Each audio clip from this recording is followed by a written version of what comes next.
Bom, vasos de pressão de parede fina. Então, primeiramente, uma ideia geral do que é vaso de pressão. Isso já é uma definição propriamente dito. Basicamente, é um recipiente fechado com fluido interno pressurizado. Isso é diferente de quê? De um reservatório. Reservatório é alguma coisa que você tem em que ele é aberto, por exemplo, para a atmosfera. Então, aí você, digamos, você vai armazenar uma caixa d'água, por exemplo, é um reservatório. Ela é aberta para cima. A única pressão que existe nas paredes é devido ao próprio pressão hidrostática do fluido, né?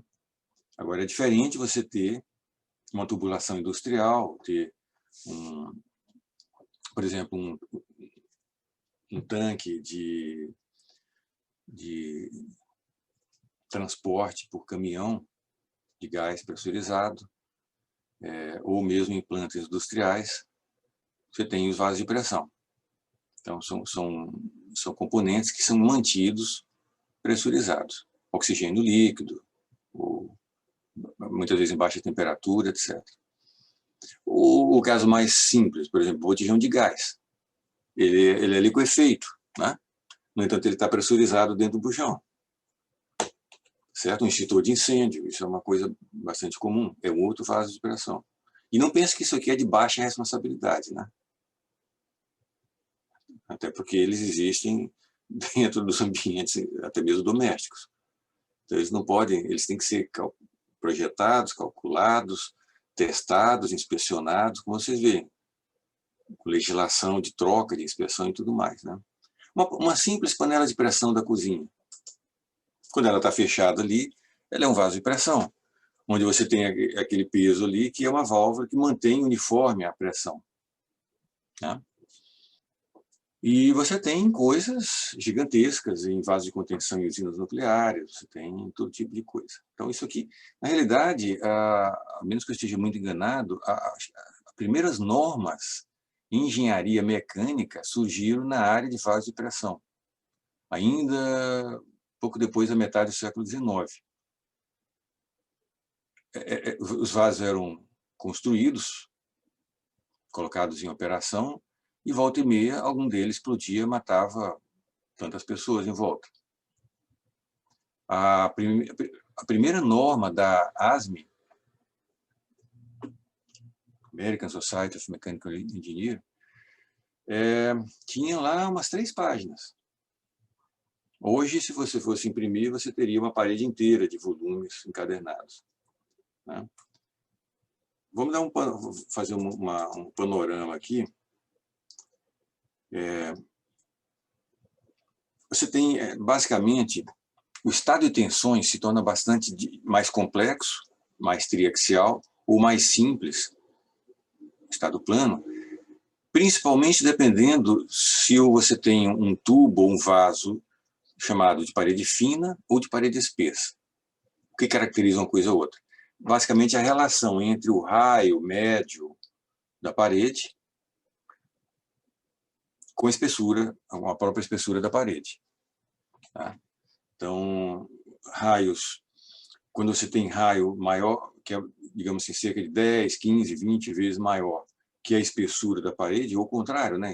Espessura de parede que seja menor que 10%, ou 5%, ou 1% do raio, você tem o componente de parede fina. Isso permite, então, as simplificações que nós vamos mostrar aqui. Nessa situação em que você tem parede fina, e se você, dependendo da maneira que você tem as vinculações, o carregamento, você tem puramente uma situação mais teórica, pressão interna como solicitação, o estado de tensões se caracteriza como aquilo que se chama comportamento de membrana. Espero que alguém já tenha comentado isso com vocês, mas vamos de novo. Membrana, comportamento de membrana, ele se pode imaginar em oposição a um comportamento que contém flexão. Tá? Se eu tenho uma barra, eu posso tracionar, então em cada seção transversal eu tenho tensões normais axiais que são uniformes. Então, o esforço de momento fletor em qualquer seção é nulo. Essa mesma situação vai acontecer nas cascas em geral, e principalmente nesses vasos que nós estamos interessados aqui em tubulações industriais. Então, a gente considera que as tensões ao longo da parede, elas não variam. Por quê? Porque se elas variassem, a resultante dessa variação geraria um momento, um esforço de momento fletor local. Imagine, por exemplo, vamos olhar essa figurinha aqui, essa foto. Imagina que alguém chegue e coloque nesse ponto onde eu estou com o cursor aqui, uma força bem grande. Um tambor que tenha lá 300, 500 quilos ali, apoiado numa região bem pequena. O que vai acontecer localmente na parede? Ela vai tender a se deformar e se flexionar. O deslocamento de flexão ocorre por quê? Porque existe momentos fletores, existe campo de tensão que varia através da espessura da parede. Tá? Então, a situação que nós vamos considerar aqui é apenas a situação de membrana. Essa palavra membrana é uma ajuda que tem para vocês terem isso com mais clareza, é pensar, por exemplo, num balão. Um balão de São João, um balão atmosférico, um balão de turismo, um balão de qualquer coisa. Você tem um tecido, uma membrana, uma película, aliás, se chama membrana, mas você tem uma película que ela é capaz apenas de suportar esforços coplanares, numa direção, na outra, né? Ela não é capaz, que nem um tecido de uma roupa que não é capaz de suportar esforço de flexão. Então, é nesse sentido que funciona, que é feito boa parte do projeto de componentes desse tipo. Certo? Uma outra coisa que facilita essa idealização de ignorar efeitos de flexão até um certo ponto do projeto. Não é que todo ele seja feito assim. Tem uma etapa em que vai se levar em conta efeitos locais de flexão. Aí já na fase seguinte. O que facilita você poder fazer cálculos usando apenas efeito de membrana é que boa parte dos vasos e de tubulações são de revolução, são copos de revolução. Então você tem algo, por exemplo, cilíndrico dessa forma, uma calota que também é de revolução, né? Coisas desse tipo. Então isso facilita o desenvolvimento de tensões puramente coplanares e também uniformes na espessura, sem flexão. Alguma dúvida aqui nessa parte qualitativa, antes de continuar? Porque agora, essa é a parte qualitativa que permite que se faça deduções que vão ser feitas em seguida. Vocês percebem que existe um padrão nisso aqui, né? Professor? Oi. O diagrama de pressões, isso aí é para mais um gás pressurizado, não é? Se fosse um oleoduto, por exemplo, eu imagino que daí não é a mesma coisa. É que tá, por exemplo, oleodutos, coisas assim, se sabe que parte da operação, do tempo de operação dele, às vezes ele funciona que nem tubulação de esgoto, que é uma lâmina, né? Que ele não ocupa o volume inteiro, a seção transversal inteira da coisa, né? Só que ele tem que ser projetado para funcionar dentro de certa pressão, porque vai ter momentos da operação em que ele vai estar pressurizado. Também é porque esses dutos, que nem da Petrobras, eles não são feitos para transportar uma coisa só, sempre o mesmo produto. Um dia um produto, outro dia outro produto, eles têm toda uma operação lá para trocar, às vezes, 2 produtos ao mesmo tempo. Então, essas tubulações industriais, elas vão ser pressurizadas. Entendi, obrigado. Internamente. E muitas vezes você tem que levar em conta a pressão externa que vem de fora para dentro também, que nem em esgoto, isso é muito comum. É muito mais importante no caso, mas aí no caso do esgoto, você leva em conta a pressão que vem do lençol freático que é também hidrostática, que vai pressurizar de fora para dentro, que aí pode levar ele a colapso para dentro, criar um submarino. Tá? Então, vocês veem que existe um padrão científico nisso. Isso é o método científico. É bom a gente falar em ciência agora, já que os negacionistas estão tomando conta. A Terra está virando plana. Você já sabe do que está acontecendo, né? Daqui a pouco a Terra é plana. Então, não tem mais especialista. Você não precisa chamar um médico para falar de medicina. Você chama um general, um ministro, um presidente, que vai falar de medicina. Mas então é bom que a gente tenha claro como é que essas coisas funcionam ainda, né? A gente vai ter um bocado de equações aqui, né? Parará, parará, faz isso, aquilo. Agora, por que eu posso usar aquilo lá? Ou por que está sendo usado aquilo lá? Todo equacionamento que vocês veem em engenharia, em física, em qualquer outra área de ciências exatas, todo equacionamento ele não é a causa. Ao contrário, vocês gastam muito tempo, é lógico, se debatendo para entender as equações, para conseguir usar, para resolver os problemas. Vocês gastam boa parte do esforço de vocês com as equações. Então, é capaz que daqui um tempo você comece a achar que a origem da coisa são as equações. Não, não é. Ela é a consequência. Desde o jardim de infância, vocês ouvem falar da força igual a massa vezes a aceleração, e isso mais aquilo, né? Não, aquilo lá foi a consequência do quê? De um arrazoado.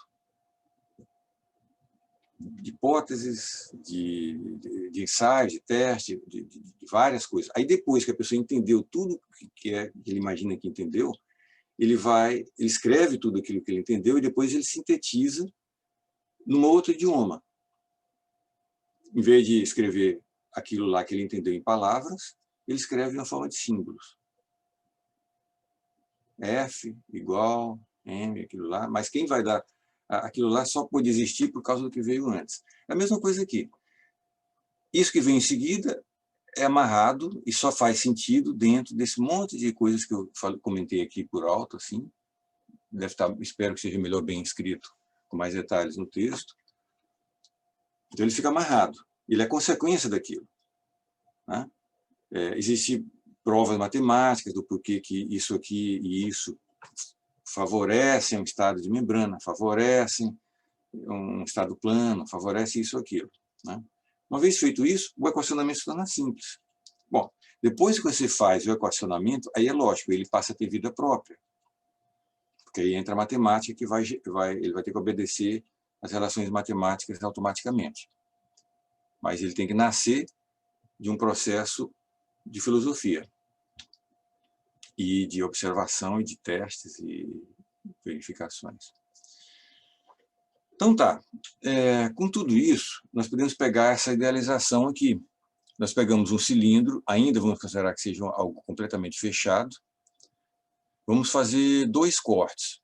Bom, por que 2 cortes? Porque um corte BB e um corte AA aqui, né?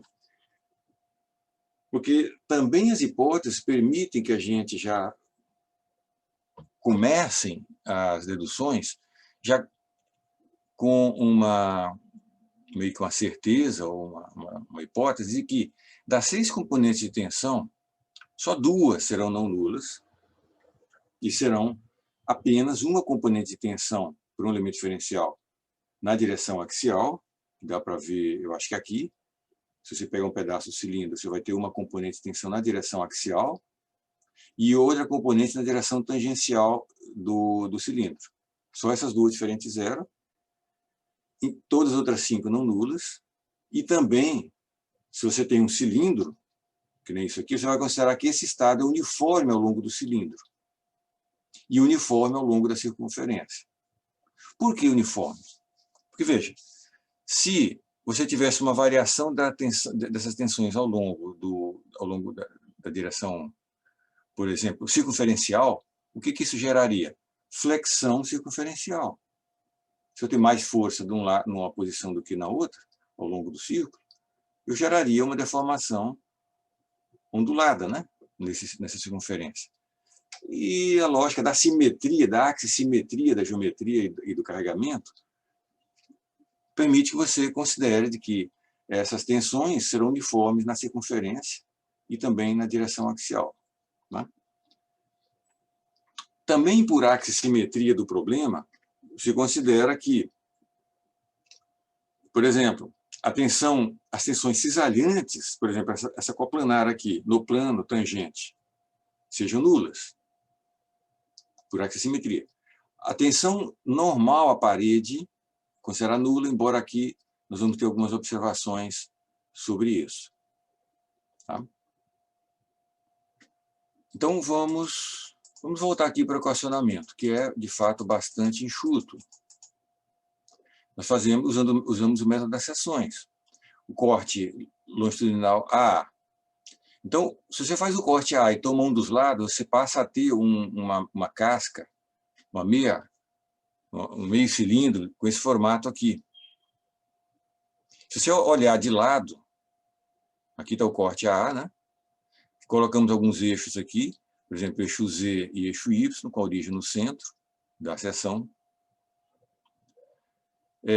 E aí nós vamos identificar, fazer um diagrama de corpo livre disso, para identificar as forças que atuam nessa parte do material aqui. Então, a gente pode ver que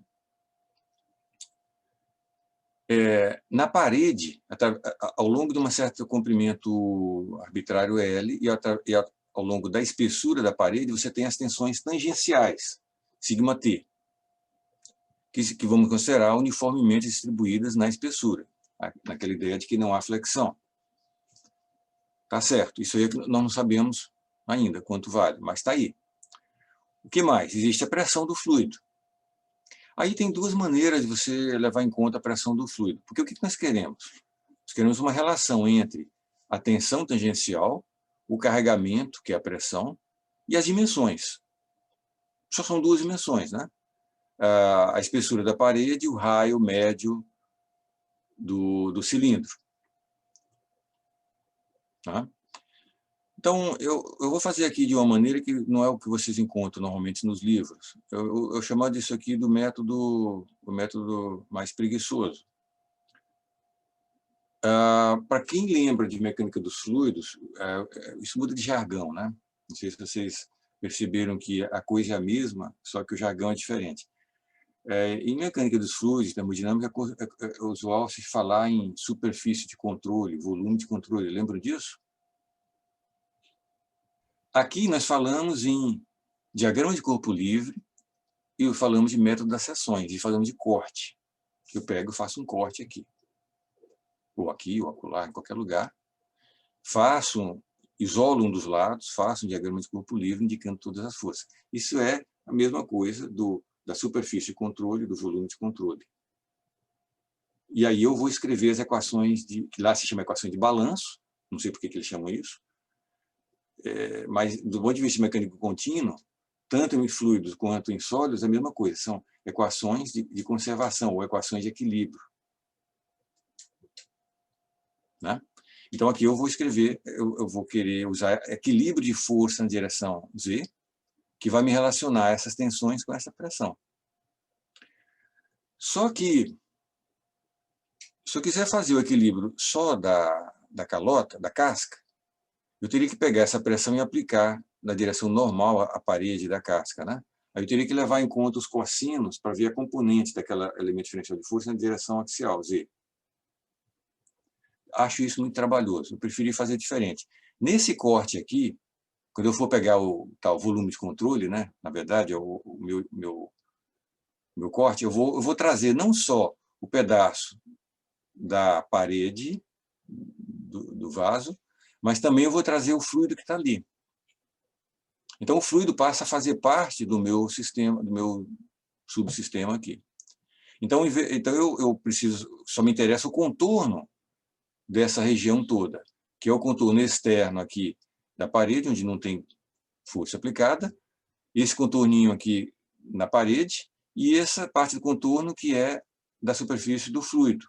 Então eu passo a ter que o lado esquerdo do fluido aplica essa pressão do lado direito do fluido. Então, o balanço de forças vai ser simplesmente essa pressão vezes essa área aqui, que é o quê? 2R, né? Que é 2 vezes o raio, vezes L, que é a área, vezes P. 2πrl é a força devido ao fluido. Isso aqui tem que ser igual a essa tensão vezes LH vezes 2, que são duas partes aqui. 2HL sigma T. Igualando isso, simplificando, você chega nessa expressão da tensão normal tangencial. PR sobre H. Formuleta ultra simples. A outra componente, nós vamos usar o corte em BB, e a gente toma esse lado aqui, por exemplo, o lado esquerdo. De novo, eu vou trazer o fluido também. Então, na direção axial, agora ela atua, essa tensão, num anel, né? Que é a borda circular da parede. E a pressão atua numa área de circunferência. Então, de novo, igualando. A pressão atua na área, que é πr², e a pressão atua, aliás, a tensão atua na área do anel, que é 2πr. 2πr vezes a espessura. Simplificando isso, você chega nessa formuleta aqui. Então, estão aqui as duas fórmulas. A outra tensão normal é na direção radial aqui da parede, que a gente considera, numa primeira aproximação, como nula. Então, pronto, essas três equações elas relacionam carregamento com geometria, sendo que a geometria é dado por apenas dois parâmetros, raio e espessura. Bom, se observa que eu vou passar aqui para frente. Como é que fica o tensor-tensão? Professor, só para garantir que eu não... Oi. Isso aí está mostrando que a tensão axial vai ser menor que a tensão tangencial no fim do cilindro, é isso mesmo? Que a tensão, qual tensão? Que PR sobre H em 1 e PR sobre 2H Isso, a no outro. axial é metade da tangencial. Ah, não, Essa tranquilo. relação 2:1 ela é famosa. Tá. Tanto é que quando tem explosão, quando é gás, né? Porque quando é líquido, normalmente não explode, mas não tem como explodir, porque ele só aparece uma trinca e ele esguincha para fora. Quando é gás pressurizado, aí sim, ele vira uma bomba.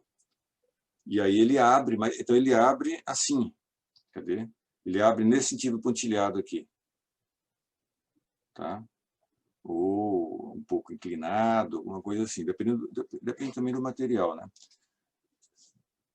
Bom, onde é que nós estávamos? Tá. Olhar para direito aqui para o tensor, as componentes do tensor-tensão em qualquer ponto. Sempre existem 6 tensões, embora todas elas sejam nulas, exceto essas duas aqui. Olhando de cara isso aqui, dá para ver que, então, essas componentes aqui, elas já são tensões principais, já que não há cisalhamento naquele plano. Então, elas já são principais. Então, a σ1 é o σt, o σ2 é a axial e o σ3 é a radial zero.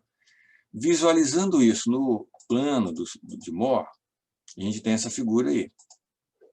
Você tem o zero aqui, que é o σ3, o σ2, que é a axial, que é metade da σ1, e o σ1 está aqui. Então, sempre na parede cilíndrica, o ciclo de Mohr vai ter essa cara aí. Só vai mudar os valores. Mas sempre você vai ter essa tensão intermediária aqui, vai estar sempre exatamente na metade. Claramente, você vai fazer vasopressão de material dútil, né? Você não vai fazer de cimento, de qualquer outra coisa. Então, você vai usar um critério ou de Tresca ou de Vomises. O que vai interessar, por exemplo, no Tresca, vai ser a maior tensão cisalhante, né? Que vai ser essa aqui, que é exatamente sigma tangencial sobre 2, que coincide com a tensão axial. Está aqui. Então, o coeficiente de segurança por Tresca fica dado assim. Tensão de escoamento do material sobre 2, sobre tal máximo, onde tal máximo é aquilo lá, então vai virar essa equação aqui. Essa equação aqui, ela sintetiza tudo. Essa relação aqui, tensão de escoamento sobre N, muitas vezes, em projeto, você vai usar uma tensão admissível que já é tabelada na norma. A norma já indica até o tipo do aço que você tem que usar e já lhe dá a tabela dos valores de tensão admissível para cada temperatura de trabalho. Então, isso aqui muitas vezes não é tirado da cartola, por exemplo, esses coeficientes de segurança, essas coisas aqui. E no caso do critério de von Mises, aí a tensão equivalente, você trazendo aquelas expressões para cá, simplificando, você chega nessa expressão enxuta para a tensão equivalente de von Mises. Aí vai dar essa expressão para o coeficiente de segurança. Se você comparar essa aqui com essa, você vai ver que a diferença entre elas é esse fator aqui, 2 sobre raiz de 3, o que é 1,16. Então, isso aqui é 16% diferente daquilo, num critério ou no outro, no caso dessa pressão. Correto?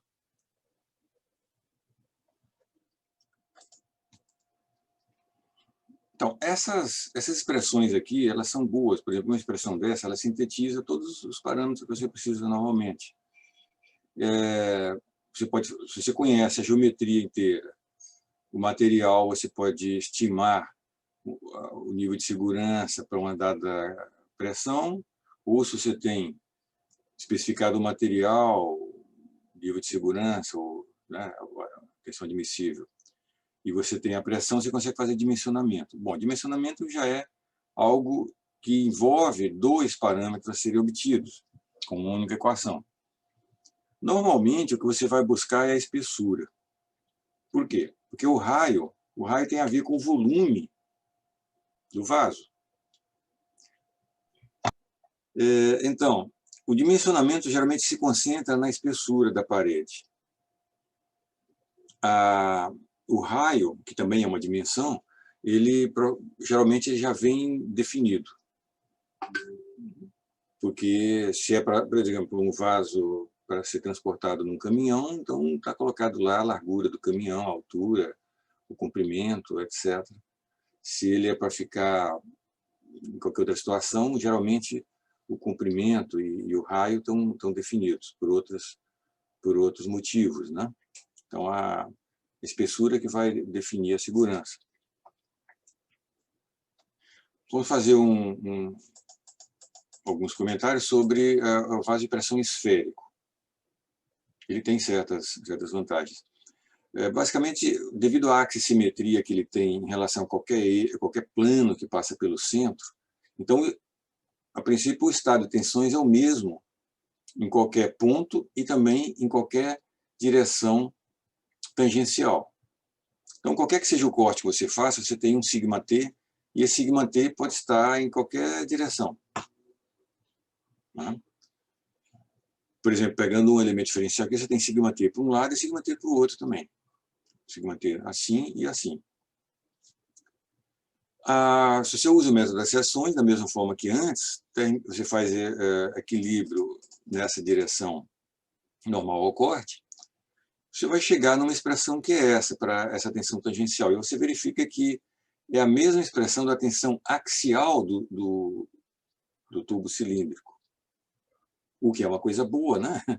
Fisicamente, deveria ser. Porque quando você une, por exemplo, uma região cilíndrica com uma calota esférica, e você faz um corte ali, a tensão de um lado tem que ser igual à tensão do outro por motivo de continuidade.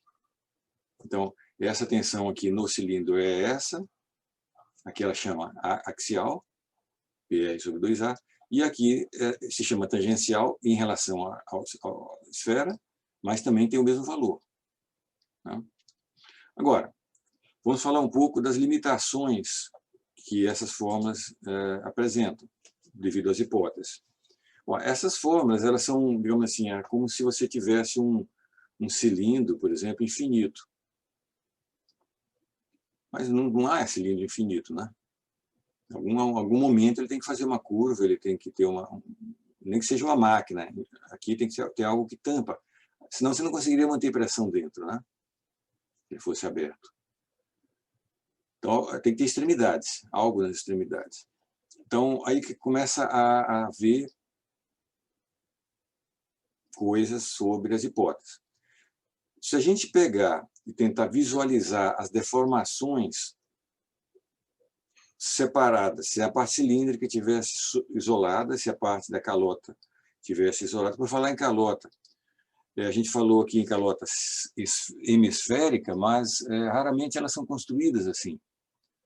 Boa parte das calotas que existem, que vocês veem em qualquer lugar, elas não são hemisferas.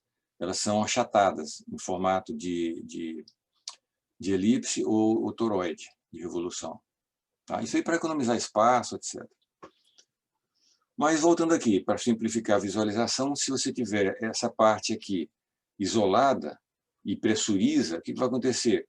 Vai haver uma deformação radial, né? Que vai aumentar o raio, em uma certa medida. Da mesma maneira, vai ter uma deformação radial aqui, que vai aumentar o raio, e uma deformação axial também. Então, tanto num caso quanto no outro, o estado de tensões seria esse aqui, dessas fórmulas. Agora, o fato é que essas duas partes têm que estar soldadas. Então, o que acontece? E a pressão é a mesma. Então, quando você solda, digamos, a tendência dessa parte cilíndrica é se deformar para lá, e a tendência da parte esférica é se deformar dessa medida. Só que as quantidades são diferentes. Por quê? Porque a deformação tangencial aqui é o dobro dessa deformação aqui. Então, a tendência é que a deformação, o crescimento do raio dessa parte seja o dobro do crescimento do raio dessa parte aqui. Mas eles estão soldados. Então, eles vão ter que entrar em acordo aqui, o que significa que vai haver uma região de flexão. Tensão de flexão, deformação de flexão, que não está previsto nessa formulação. Então, o estado de tensões passa a ser complexo, não é previsível com fórmula simples. E o que se faz, então? Isso não vai acontecer apenas, digamos, essas flexões locais, não acontece apenas nessas uniões, mas vai acontecer em todos os detalhes construtivos do vaso de pressão. Vamos voltar nessas fotos aqui. Por exemplo, você vê que não tem sentido você fazer uma esfera totalmente fechada, né? Ia servir para quê? Só para enfeite. Você tem que colocar e tirar material lá de dentro.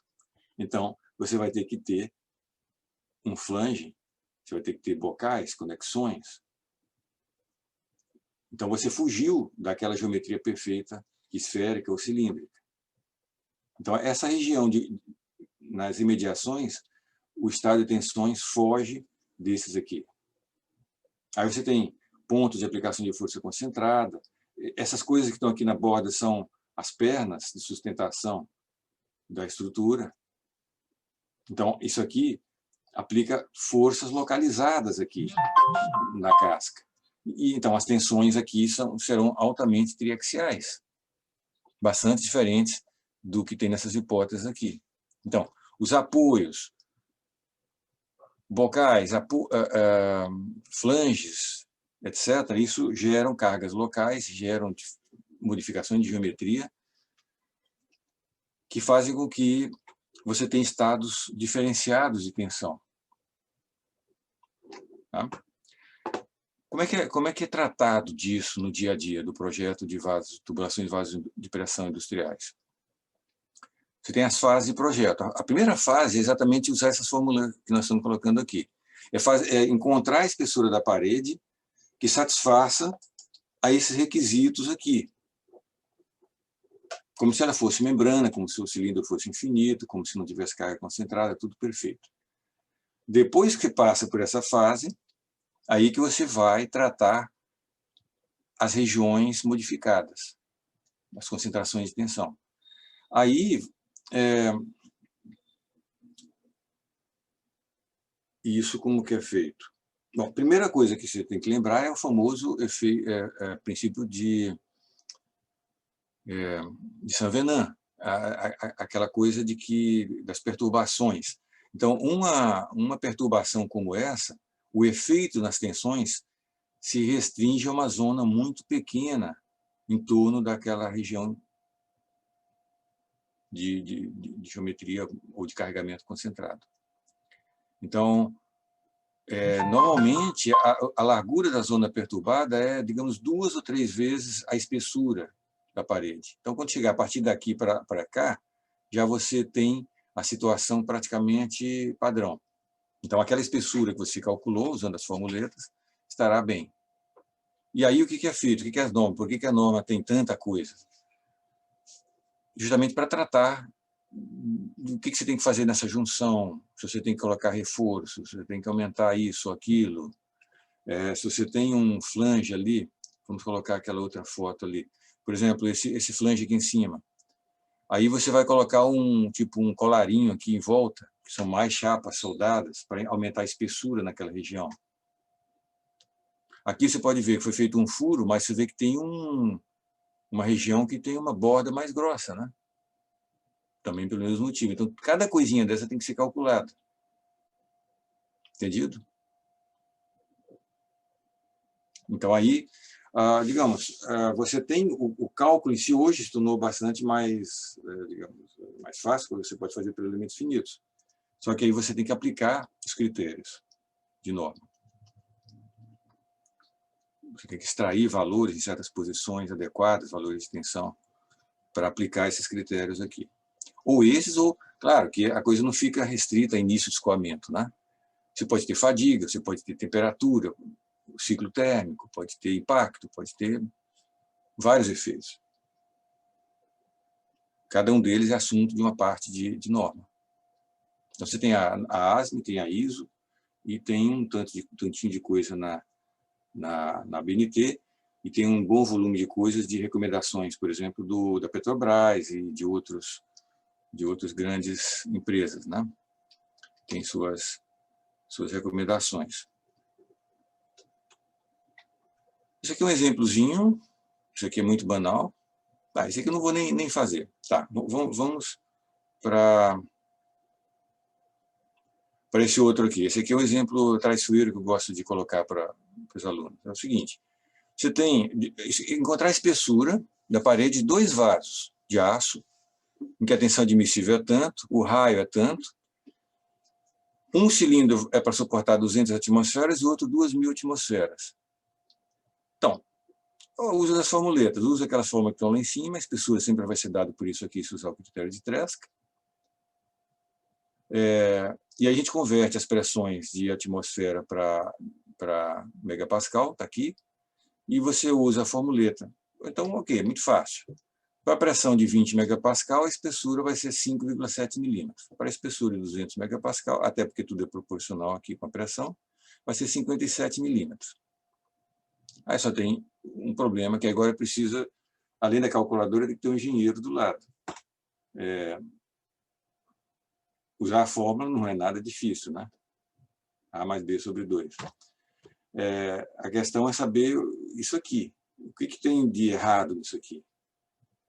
O que tem de errado? Vocês todos já identificaram o que está errado aqui? Parede muito espessa. Parede muito espessa. Então, esse número aqui não tem utilidade alguma. Ele é errado, ele não vai poder ser usado. Por quê? Porque eu tenho que testar, né? Eu tenho que testar se os resultados são adequados. Então, por exemplo, esse aqui, H, o que eu fiz aqui? H sobre o raio deu isso aqui. Fazendo o contrário, deve ser 20:1. Né? Em torno de 20:1. Já aqui, é mal e mal 2:1.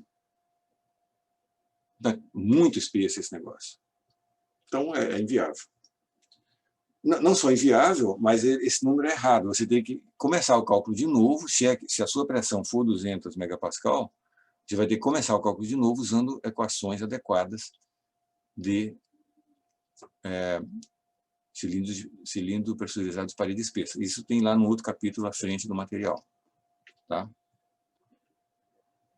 Vamos dar uma olhadinha aqui em variação de diâmetro devido à pressurização. Tá? Isso aqui é bom para entender um pouco a mecânica, de como que as coisas se deformam, é bom ter uma visualização instintiva sobre essas coisas. Cilindro é meio traiçoeiro, não sei se vocês já pararam para perceber, por exemplo, membrana, né? Um pneu, etc.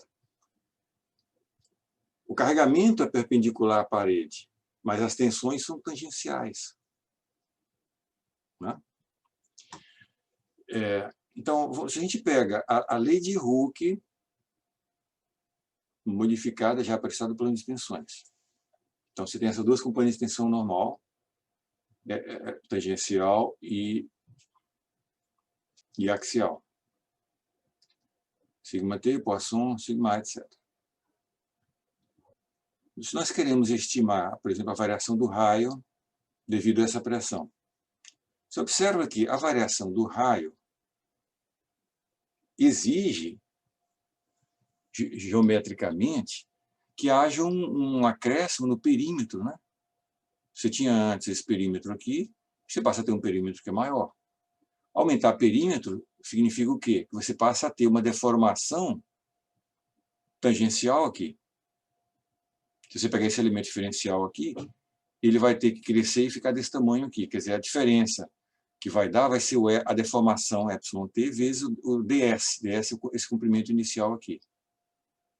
Então, você vê que o que está envolvido indiretamente num acréscimo de raio é uma deformação tangencial. Voltando. Perceberam, então, que o que causa, o que está associado com variação radial é deformação tangencial. Então, basta agora a gente unir as coisas aqui de maneira consistente. Então, a primeira coisa é que a gente pode associar essa deformação tangencial aqui com a variação do perímetro, considerando que a deformação seja uniforme. Né? Então, seria a variação do perímetro dividido pelo perímetro original, que é essa expressão aqui. O que é o perímetro original? O 2πr. Perímetro aumentado. É o 2π vezes o novo raio, que é o raio mais o ΔR.